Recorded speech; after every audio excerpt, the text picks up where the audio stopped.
Welcome to Claudelands Arena in Hamilton for the first match of Super Sunday. It was the Magic hosting the Tactix, but it was the Tactix that came away with the win 44-35.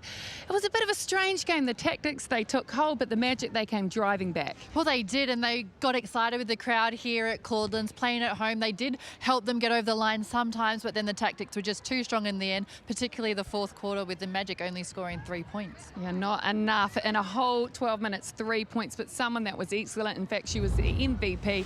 Kimi Ploy, she was great.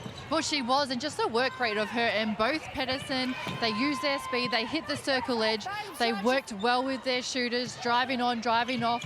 Poi to have 20 feeds as a mid-quarter as well, but just the trust that they all have in each other. You can see the way this Tactix team has grown, and Poi just leading the charge through the middle on both attack and also getting turnover ball for her team on defence. She really was a workhorse for them tonight, and also beautiful vision into her shooters as well. Yeah, and beautiful vision from Tapai Selby-Ricketts as well, but someone that stood up for the Magic. She's done it on a number of weeks now. In fact, she's been getting the start, Georgia Tong.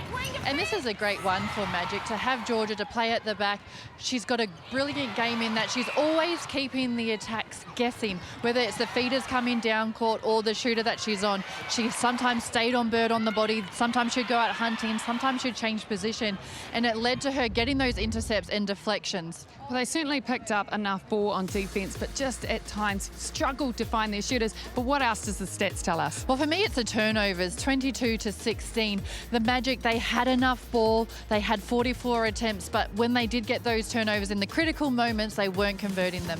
What about how many shots in the attempts that between the goal shoots and the goal attacks? Yeah, well, this one for me, McPhee, I'd like to see it higher, 77%, but also more volume from your goal shoot, only putting up 22, and the Tactix, they'll be happy, 44 from 49 at 90%.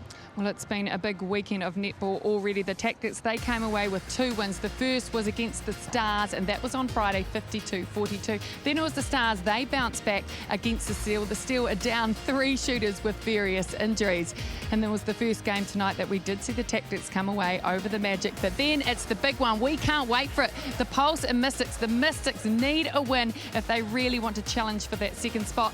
And then we're back here tomorrow night in Hamilton at 7 p.m. The Magic taking on the Steel. But certainly it was the Tactix night here, and that means they've bumped up to 32 points, and that's why the Mystics really have to chase them down, because it's 1 and 2 that will play in the grand final. There is no semi-final. You'd have to say, Courtney, the Tactix are looking good to be in that final against the Pulse. Well, they are, and you can even see the disappointment that Watson had in their team on not putting out a full performance, and you can just see that they want more from each other, and that's what's going to take them hopefully all the way to the grand final for them. It was the Tactix against the Magic. They come away with a win 44-35.